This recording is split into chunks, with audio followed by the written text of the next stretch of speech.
I'm already a millionaire in my mind. I may not see it yet, but I believe it now. In the same way a seed is called by its finished form, I'm accepting my divine inheritance as a child of God. I'm meant to have life and have it more abundantly. My treasure on earth shall correspond directly to the treasure in the heaven of my mind. Abundance is my birthright. Ashe, amen, and so it is. My name is Jullien Gordon, and I'm author of Rich and Righteous: Spiritual Secrets to Mastering Money, Manifestation, and Your Mind. After becoming a multimillionaire through real estate investing, I was moved by God at the beginning of the pandemic to share my money mindset that allowed me to quit my job in January of 2009 at the bottom of the last recession and achieve full financial freedom. I own my mental real estate before I own any physical real estate. This book is like some of your favorites: Rich Dad, Poor Dad, As a Man Thinketh, Think and Grow Rich, and the Bible all in one. But the divine downloads and thoughts that are in here are 100% original and came to me over a 6-month period at the beginning of the pandemic. This book is normally $100 on Amazon if you went there right now, but I want to give you access to it for free by inviting you to our next reading group. Yes, the reading group is 100% free. Every weekday for 100 days straight, I'll be reading and discussing the 10 money commandments in the book that make money come to you in your life easily, more frequently, and abundantly. And it will take about 30 to 45 minutes as we read 3 to 5 pages per day until we finish the book and reprogram your mind around money. Why 100 days? Well, if you are 30 years old, you've lived for 10,950 days. And we have to deprogram and reprogram the negative, scarcity-based money mindset society has taught you. And I believe I can do that in just 1% of the time in about 100 days. I'm done with shelf help. You know, when you buy a book to change your life, but you never read it, it just sits on your bookshelf and collects a whole bunch of dust. We off that. When is the last time you had an author actually read their book to you out loud because they cared about you getting the information in your soul? I'm not just here to get this book in your hands. More importantly, I want to get it in your head and your heart, because that's where the real transformation occurs, in the conscious and the subconscious mind.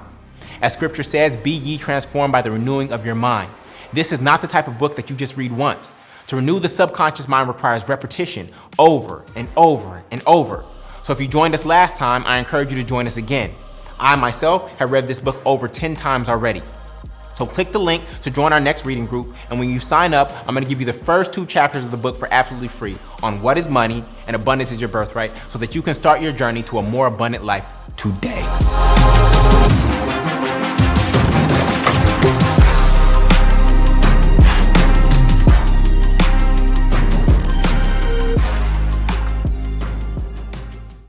Rich Rising, welcome to another day and another week of Read Rich and Righteous. I hope that you had a great, strong end, that you were able to take Sabbath and get some rest. I know that I was able to, and I'm feeling rejuvenated and excited about this week. As we step into this week, we're actually in Money Commandment number 6, which is how the rich and righteous hold money. We started it last week, and we're going to continue it this week. Today's section is on page 213, and it is You Are a Bank. I know many of you have been giving your money to banks over the course of your lifetime, ever since you had a piggy bank, but now we want to establish and come to the understanding that we are banks within ourselves. We are institutions within ourselves, and we actually want to use money in the way that they've been using money, not in the way that we've been relating to them as a smaller, less powerful entity. And so that's what we're going to be exploring in today's chapter. I see people already typing in their consistency scores. I see some 42s out there. Absolutely amazing. That means that you've been consistent, and we know that to reprogram the subconscious mind requires repetition. I see some low 40s. I see some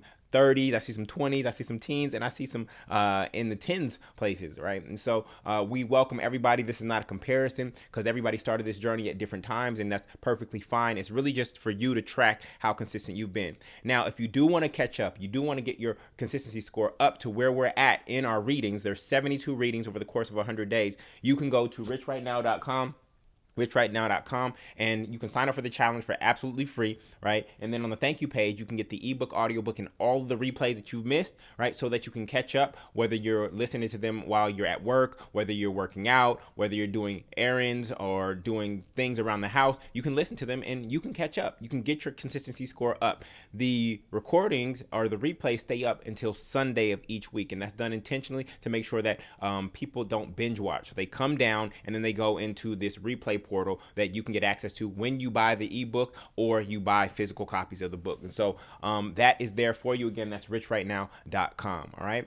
If you're here for the first time, type 0 in chat. We want to welcome you. We want to welcome you to this family. This is the rich and righteous family that we are creating, and we are seeking to become the world's wealthiest family. That's 100,000 people with $1 million net worth, right, over the course of the next 30 years. That would make us $100 billion, which would make us the fifth wealthiest family in the world today. And so that's what we are focused on. And we know that the beginning of that, right, is actually starting with our mind first. There's a lot of people out here who are trying to teach you wealth strategies, but if you give a whole bunch of wealth strategies to a poverty consciousness, they will not take root. So we are going to the root cause, and we are starting to come to the understanding that we are the root cause. Our thinking is the root cause, right? And that things happen because we are being caused. Things happen because we are being caused. And so when we're being caused in our beingness, right, then there are effects in our life that we call manifestations. And that's what we're focused on. We're tapping into the power of the creator. We are looking at how God creates in Genesis, and we are mimicking that. There's a blueprint there. And as children of God, we should create like the greatest creator of all. And so that's what we're exploring here as we read Rich and Righteous, Spiritual Secrets to Mastering Money, Manifestation in Your Mind. So as you know, this is not just about manifesting money, right? We are focused on money. We're using money as one of the avenues that we're exploring, but these principles, these universal laws, they apply to any area of your life, okay? So type I got it when you got it and you're ready to start today's reading. Type I got it, I space G-O-D, lowercase G-O-D, space it, I got it, I got it, I got it, all right? I hope you were able to have a great strong end. Hopefully you were able to take Sabbath, whether it was 2 days, whether it was 1 day, whether it was half a day, or even 2 hours. I hope you got some rest. I know I feel rested and rejuvenated, and I'm excited about this week as we explore how the rich and righteous hold money and wealth. Okay? Cool? Y'all ready to go? Cool. So we're on page 213 right now, and we have about 5 pages today. And the section is You Are a Bank. We're in week 9. You are a bank. So the scripture for the day is Matthew 7:6. Don't throw your pearls to swine. Don't throw your pearls to swine. You can't save your way to wealth. You were programmed since you were a little kid to save your money in a piggy bank.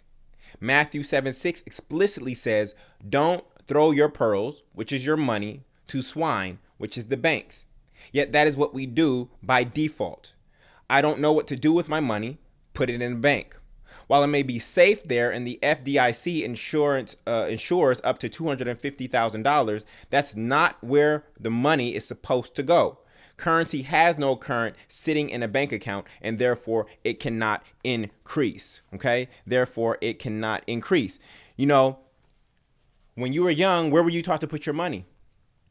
You were taught to put it in where? When you were 5 years old, 6 years old, 7 years old, and you first started interacting with money, where were you told to put it? You were told to put it in a piggy bank. So you've been programmed from when you were little to actually give your pearls to swine. Then you become adults, and what do? You give it to the swine, which is the larger bank. So you see how this programming, it has to be erased. While we went through and I taught you the reprogramming process. 1, recognizing that I'm programmed. 2, deprogramming, then reprogramming, and then running a brand new program. And so we are now going to start to operate like a bank instead of an individual that just saves their money with a bank, because the individual that simply saves their money with the bank ends up being the loser in this transaction. Okay? The truth is that the bank is robbing you with the gun. You know, all these movies, they show you about bank robberies. The truth is that the bank is robbing you with a gun, right? The bank is robbing you. And so they're there to actually protect themselves. The plexiglass is not to protect them from robbers. It is to protect them from you once you realize that you have allowed them to borrow your money from you at a 0.03% interest rate and then lend it back to you in the form of a mortgage at what in today's writing, it would be 8%. So you're getting 0.03% and then they're charging you for a mortgage at 8%. It's not their fault. We should be angry with ourselves.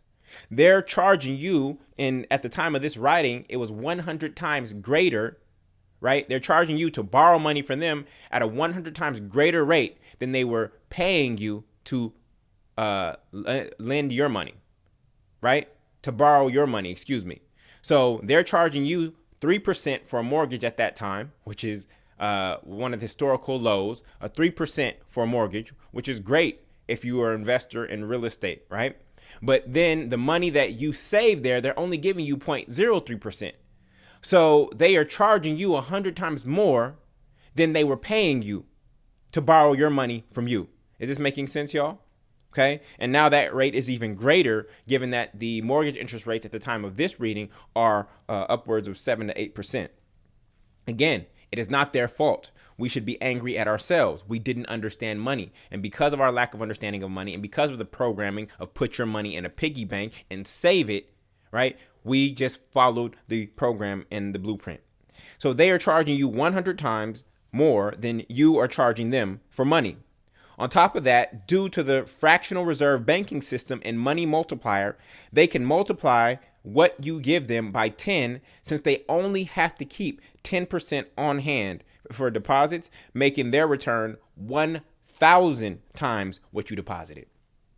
So in the fractional reserve banking system, if you put $100 into the bank, that bank only has to keep $10 on hand.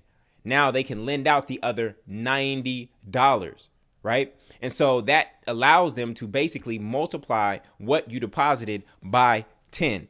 And so they are making a 1,000 times return on what you lend to them. And so this is why they were so committed to the programming of you saving your money in a bank, okay? Your financial illiteracy is an economic opportunity for anyone who understands money more than you. Your financial illiteracy is an economic opportunity for anyone who understands money more than you or can make money produce faster than you can produce, right? So if you don't feel that you can produce and grow your money at a greater rate than 0.03%, then what do? By default, you put it in a bank. And then they take the money that you did not know how to multiply, right? And then they lend it out at 3 to 8 to 10%, depending on the type of loan it is. And so they are winning in that transaction based on the margin between what they are charging the borrower versus minus their cost, which is what they're paying you for that same dollar. Let's do some math for millionaires. At a 0.03% APR in your savings account, it would take you 2,400 years to double your money in a bank account. 2,400 years, okay, in a savings account. All right. It's called the rule of 72. This is something that you really need to know, especially when you're making any investments and you are already an investor. You are already an investor. You're just not investing that well. Okay. You are working hard for money from your 9 to 5, but then after the 9 to 5, from 5 to 9, you're supposed to be making your money work hard for you. And so you have two jobs, the one that you work for money, where you're trading time for money, in many cases using your body and your mind. And then from there, you want to get beyond just the body and figure out how to make money work without you actually working. Okay. So it's called the rule of 72. 72 divided by 0.03 equals 2,400 years. The rule of 72 tells you how long it takes to double your money. Okay. It tells you how long to double your money.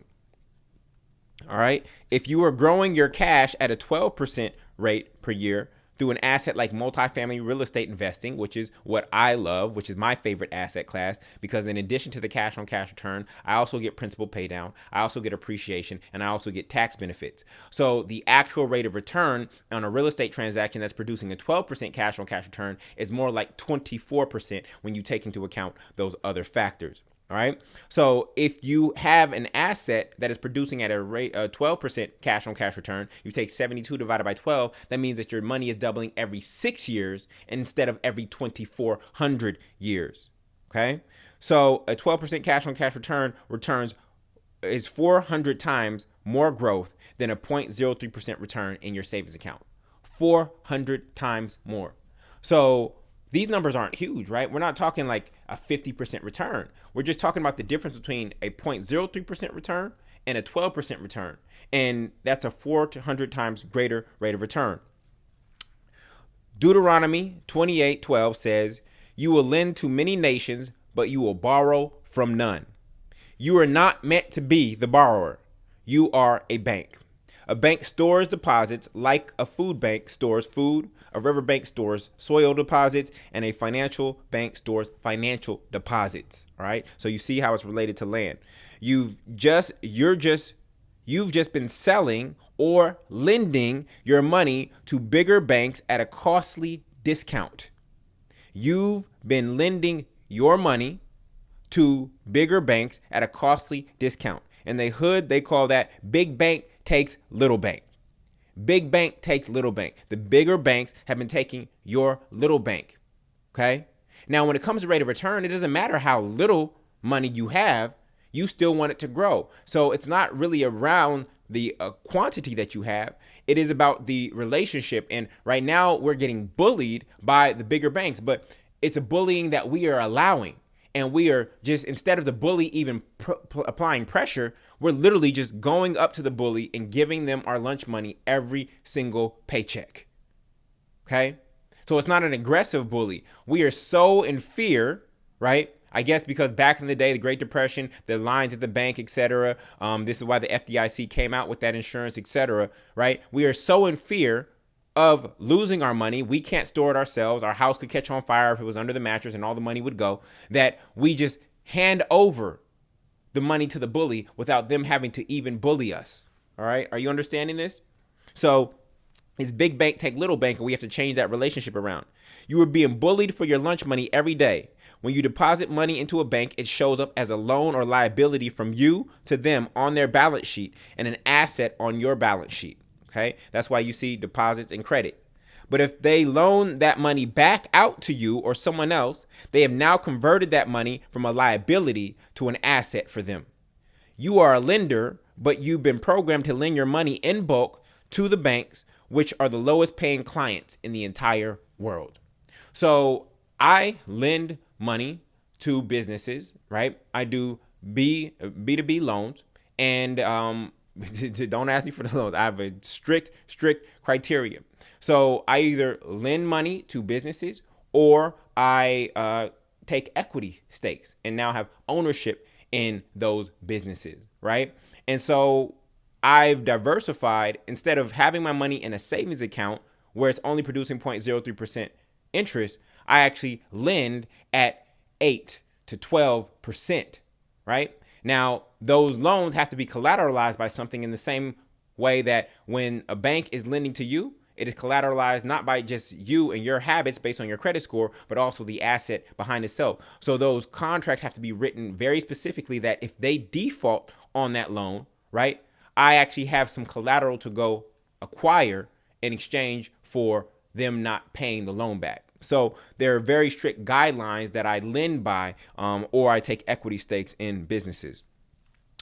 At Visual Capitalist, Jeff Desjardins used the data from the Federal Reserve survey on consumer finance from 2016 and to show how wealth distribution varies for those with a net worth of $10,000, or $100,000 versus those worth $1 billion. As you can see from the chart below, the world's wealthiest people hold the least cash as a percentage of their assets. And so this is the chart. It's really, really powerful. I encourage you. I gave you his name so that and I gave you the URL here so that you could actually see it in color. But every new level of wealth requires a different distribution of the wealth that you have. And so early on, your wealth might be in your primary residence, stuck in the walls as equity. But over time, you see that, and then your equity in actual business ventures is very small. But over time, if you really, really, really want to create wealth, you see that the equity stake in actual businesses has to increase, right? There's only so many homes that you can buy and so much equity that will occur growing at 3%, right? The average appreciation in the real estate market is about 2.6 to 3%. There's only so much you can do in terms of real estate. Of course, if you amass a huge portfolio, which we would love to do, right? But that's just one way. Now, the people who are here have real estate assets, and these assets are outlined here. But you see that the difference between those who have $10,000 in net worth and those who have $1 billion or even a million, 100 million or 10 million or even 1 million is that their ownership stake in businesses, right? Whether that's stock or actual equity stakes, direct investments on non-publicly traded companies, that has to grow. And this could be your business, or it could be a business that you've found the opportunity to invest in. And, you know, in the multifamily movement, we do group economics and we gather resources together and we invest in companies together that I then oversee and sit on boards for to make sure that that company is performing and growing are dead presidents that were sitting in bank accounts, right? That was sitting in the walls of people's homes as equity, right? As equity and doing nothing, or actually growing perhaps at 3%, right? And actually trying to grow that at a greater rate. Now, there's no guarantee when you make equity investments. There's not even guarantees when you make loans, right? Equity investments are more risky, but with greater risk comes greater potential for return if you've done your due diligence on the company in the right way. With loans, right, there's a fixed rate of return on that loan. Sometimes it is convertible debt, right? And you can convert that loan into equity when the company goes to its next round of funding, right? But with loans, there's usually collateral that's backing the loan if that borrower were to default, all right? So while I don't save money beyond my emergency fund, there are times where we need to store money. And, this chapter is around how the rich and righteous hold money. This money commandment number 6. To store money means to keep or accumulate something for future use, right? Whereas to save money means to keep safe from harm or danger. You see the difference between save versus store? Everybody type save versus store. Save versus store. So when you see a bear go into hibernation, they have stored up food, right, for future use. Whereas saving money is, I'm just going to bury it out of fear of losing it. And so again, we talked about money commandment number 5, which is how the rich and righteous speak about money. We want to store money, not to save money. Okay. I want to give you the value holder hierarchy to show you that you have options regarding your money beyond just saving it in a bank. Our time and money can go to things that lose value over time, hold value over time, or gain value over time. And so here's the chart right here. Okay. And in fact, it has to be updated. This was written during the pandemic, and some of these assets have changed. Okay. And so we have to stay tuned. And so I need to make that, and I'll speak to it as we go through it. So things that lose value over time, right? This is oftentimes what we do. And we talked about the difference between expensive and expansive. Something that is expensive, right, loses its value. Something that is expansive is actually going to create value, even if I'm making the investment today. So I'm making a $100 investment in this, but it's expensive. It's going to lose value. I make a $100 investment in this. It's expansive. It's actually going to increase in value, or it's going to increase my value. All right. So things that lose value over time: cash, most cars. Yes, there are some old fashioned cars that appreciate over time, right? But cash, most cars, clothes, college degrees, cell phones, computers, consumables, unhealthy bodies, acquaintances, and information. Okay. These things lose value over time. Things that hold value over time. So we don't want to invest in any of those things, right? We want to keep as many of those things off of our balance sheet as possible.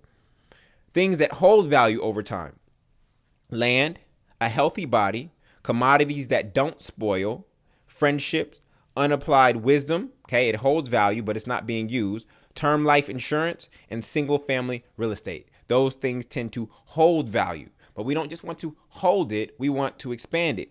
So here are some things that gain value over time.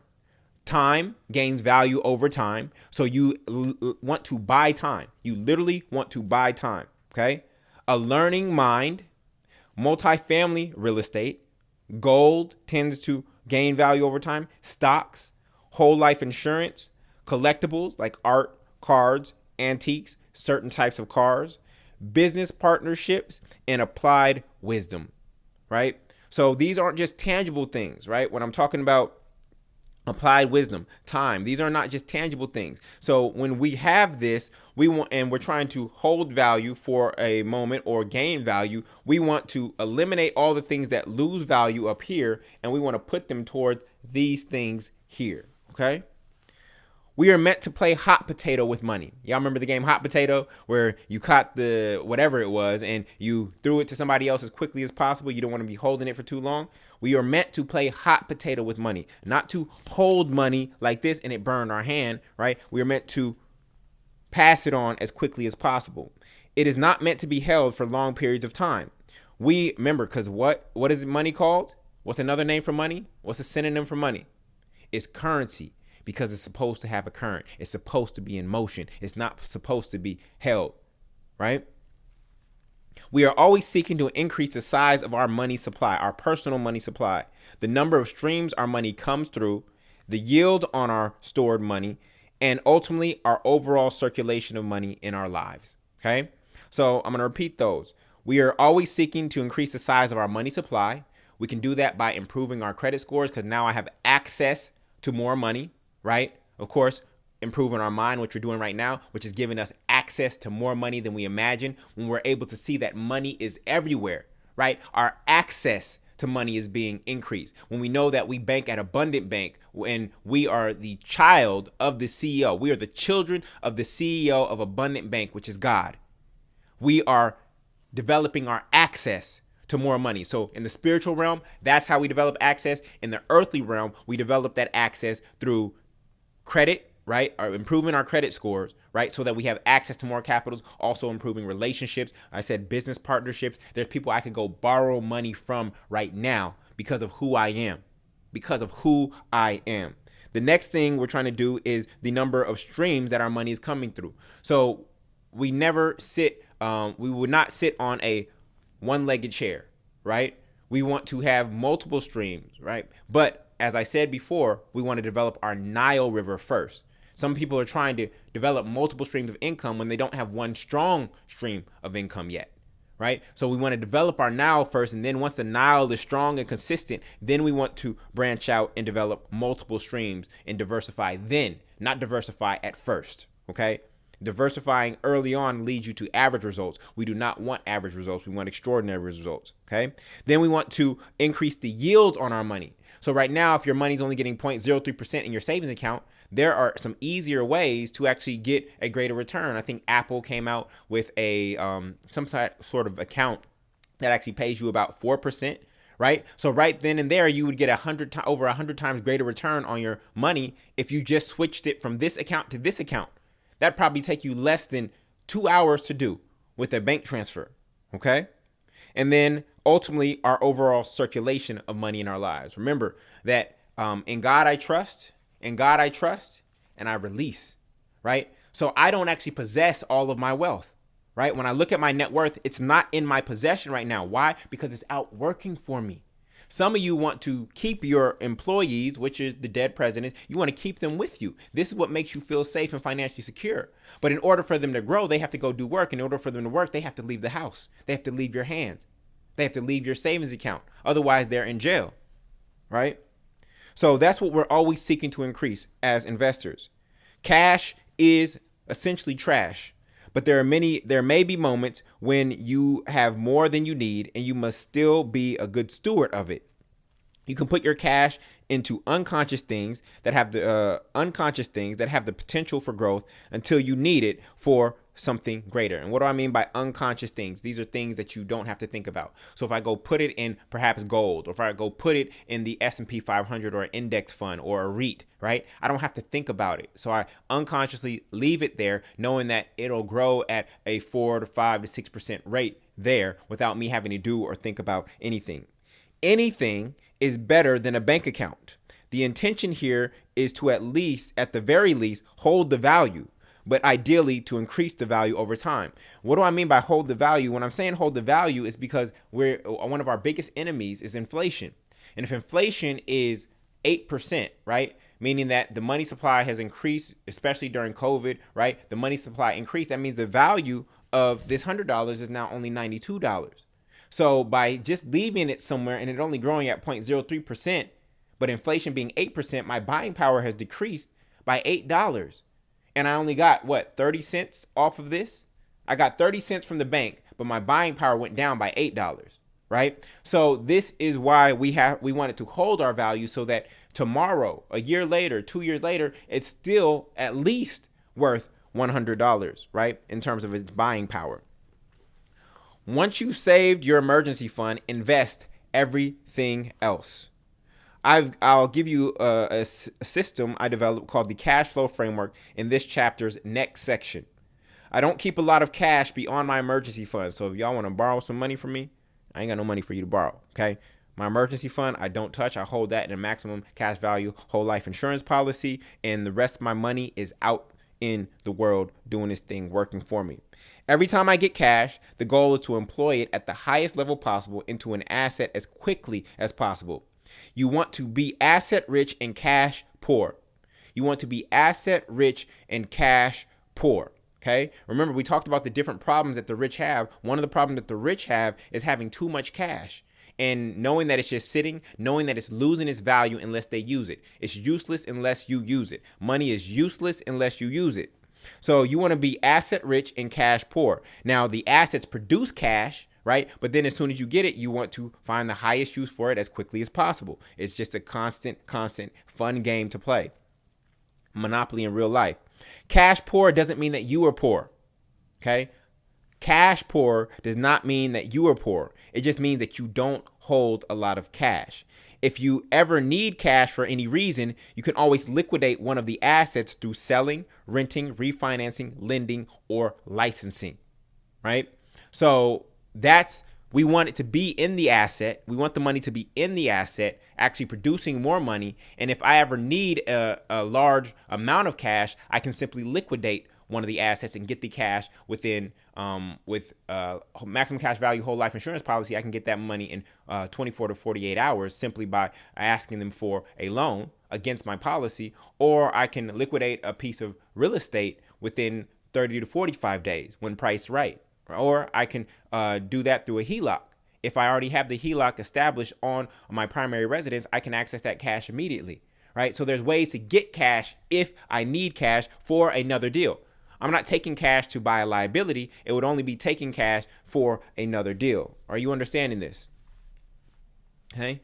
If you focus on asset acquisition and not cash collecting, if you focus on asset acquisition and not cash collecting for the next 10 years, I can almost guarantee that you will be financially free and have more cash and passive income than you could have ever imagined. This is not a get-rich-quick scheme.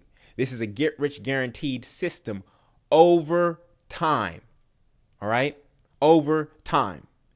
Becoming a great steward of money will yield more wealth than just becoming a great saver. Right? Everybody affirm, I am a great steward. Or I am, if you don't feel that yet, okay, type, I am becoming a great steward of money. And the way you do that is whatever money that you do have, you take care of it. Not take care of it as in hold it closely and near and dear. No, but you actually use it in the highest way possible.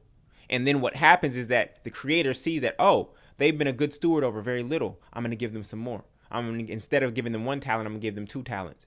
Oh, they've been a great steward over 2 talents. Now I'm going to give them 5. Oh, they've been a great steward over 5 talents. Now I'm going to give them 10. This is how it works. But some of you are not being good stewards over the money that you do have. You think that more money is the solution to your problems. No, you have to be a great steward of that which you already have in order for more money to come. Okay, because money, currency, energy does not like to be wasted. Many people are playing defense by saving when you have nothing to defend. Some of y'all are playing defense with the little money that you have when you don't have that much to defend. It is time to be on offense, family. As Nipsey Hussle said, used to be safe, now it's stay dangerous, because it ain't no point in playing defense, niggas, Negus. That's why I dove off the deep end, niggas, without a life jacket. It is time to be on offense, especially if you have little. You got your little $1,000 saved in your bank account, your $3,000 saved in your bank account. Or for those of you who have higher levels of wealth, you got your $100,000 and you just think that that's everything right there. No, it is time to be on offense right now until you have 2 commas in your bank account. It is time to be on offense, not defense. You don't have that much to defend. Okay? If we were just playing basketball and we never played offense, we would just stay around our basket, the basket that we're defending, and we just play defense, and we never put points on the board, we could never win the game. We have to play offense. We have to go put some points on the board, and then once we put enough points on the board, then we can take some energy away from offense, and now we can go defend. Some of y'all are playing defense and haven't put any points on the board yet. You can't win that way. All right? Defense wins championships because defense hunkers down in the second half or the fourth quarter. But at some point, that team had to put points on the board in order to have something to defend so that they could win, right? Is this making sense? Saving is a vital initial step to building up your emergency fund and pool of money to invest. It takes money to make money. We need something to invest with, but we must know that we are not saving for the sake of saving. We are not saving for the sake of saving. Once your emergency fund is in place, whether that is 3 months of living expenses or 6 months or 12, it frees you to take more risk as an investor, lender, or entrepreneur. For now, focus on putting some more points on the board by building, buying, or being an asset that can add another zero to your savings account, your net worth, and your monthly income. Who must I become to go from 10,000 saved to 100,000? Who must I become to go from 100,000 in net worth to $1 million in net worth? Who must I become to go from $100 per hour to $1,000 per hour? We know that becoming is the way.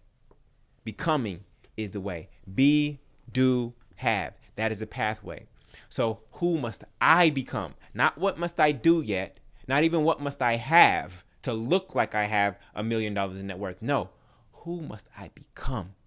Your old self must die. That is who you must put on the cross and sacrifice. Not just once, but multiple times. Over and over and over again to elevate to these new levels of wealth consciousness. What got you here will not get you there. This is why I have this chart for you so that you can see that the people who have 10,000 in net worth operate differently and distribute their assets differently than somebody who has 100,000 or $1 million or 10 million or 100 million or 1 billion. We want to follow this blueprint, right? So you need to identify what level you're at in this chart and you want to model that. But while you're modeling that, you also want to be prepared and be stepping towards the next level. Don't be trying to do billionaire things when you are only at $100,000 in net worth. Don't be trying to do $100 million things when you are only at 10,000. You have to know what level you're at and don't skip steps. All right. So that concludes our reading for today. Tomorrow, we will be going over the most powerful framework that I have, which is the cash flow framework. You'll see the visual here. And this is how I automate my wealth. These are the series of accounts that I set up that automate my wealth, that create my sacred stash, which is how we store money, not save money. And we're storing it for future use as quickly as we can find another deal that is going to yield the rate of return that we desire. Remember, Warren Buffett's rate of return on Berkshire Hathaway that has made him one of the wealthiest people in the world is only about 18% per year. 18% per year for what? For 40 years. Elon Musk rate of return since cashing out of PayPal and having that 180 million has been 44.44%. And we showed that chart in the book, right? Now, that's one of the highest personal internal rates of return that exists. That's why he's one of the wealthiest people in the world, right? But if you look at Warren Buffett, 18% consistent over 40 years, this is how wealth gets built, family. Okay, so that's what we're focused on, and this is what we'll be discussing tomorrow. So get ready. The homework for there's no homework for today, but setting up this series of accounts, it takes some time. But once you set it up and you automate it, it will almost ensure that you start generating wealth in your family. Okay, so pull up tomorrow for day 43 as we go over the cash flow framework. Go ahead and type your greatest takeaways in chat right now. Go ahead and type your greatest takeaways in chat right now. I am a bank. I am a bank. Yes. Do not give your pearls to swines. That I've been programmed since I was little to put my money in a piggy bank. And I have to deprogram that. Yes. The rule of 72. 72 divided by the interest rate tells you how long it will take you to double your money. All right. And that, yes, each level of wealth requires a different level of thinking. So I need to master the level that I'm on. And then from there, be positioning myself and repositioning my assets to get to that next level. Yes, the difference between store and save. Store is for future use, right? I'm not saving just for the sake of saving, right? And I'm not saving to be safe. I'm storing money for use. I just haven't found the deal to put the money into. And yes, be cash poor. I know that sounds conflicting for people who just believe so much in this. We want to be cash poor. That is how we accelerate our wealth, by being cash poor, because this is the lowest yielding asset in the entire world. Cash is the lowest yielding asset in the entire world. So when we get cash, we actually want to put it to use. We want to employ it as quickly as possible. And based on how some of those assets can be liquidated, we can get access to more cash if we need it, but we don't just want to be holding piles of cash. We don't need a money phone, right? That money phone is depreciating based on inflation every single year. All right. Beautiful, beautiful, beautiful. All right, family. So with that, be God to yourself, right? Love yourself as God loves you. Be master over yourself in the way that God is master over you. And remember that you are God or first cause in your own life, and that no individual, institution, or situation outside of yourself has more power over you than you. All right. I will see you tomorrow as we go over the cash flow framework, and wish you a blessed, blessed day. Peace.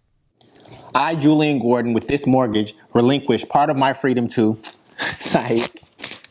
I've been rent-free since I acquired my first multifamily property, a triplex in Brooklyn, New York, in May of 2013. And since then, I now own 16 multifamily properties with 40 doors that generate about $38,000 per month in rents in just 8 years on the side. Do not sign a 30-year mortgage. Get freedom for life when you buy a multifamily property. Did you know that the word mortgage literally means death pledge? The prefix mort is the same as mortician or mortuary. Listen to me. 44 million households rent, and 82 million single-family buyers think that they own, but they don't. HGTV will say, congrats, you're a homeowner. But that's not true. That's a lie. The moment you get the keys, you're a home buyer. And that is a huge difference. As a home buyer, you're still paying rent. It's not rent to a landlord. It's rent to the bank to use their money. That's called interest. You are borrowing the bank's money, right? The interest on a $300,000 home at a 4% interest rate will be about $208,000 over 30 years. So that $300,000 house is actually a $508,000 house. What does that mean? That means that you're not only buying yourself a home, you're also buying a home for your banker. If this is you, I can help you get out of this by acquiring a multifamily property. Whether it is rent or a mortgage payment, most American housing expense takes up about 35% of their income. In times like this, when rents are rising, unemployment is rising, and inflation is rising, but wages are staying stagnant, you absolutely need to be rent and mortgage free. Imagine the freedom of never, ever, ever, ever, ever having a housing expense for the rest of your life. If you want financial freedom, starting with your rent and your mortgage, like I did, then click the link below and register for my free webinar coming up on how to finance, find, and finalize multifamily real estate deals. It is actually not as hard as you may think, but keeping up with rising housing costs are. You need to be the receivers of rent, not the payers. Your time is now. Click the link below.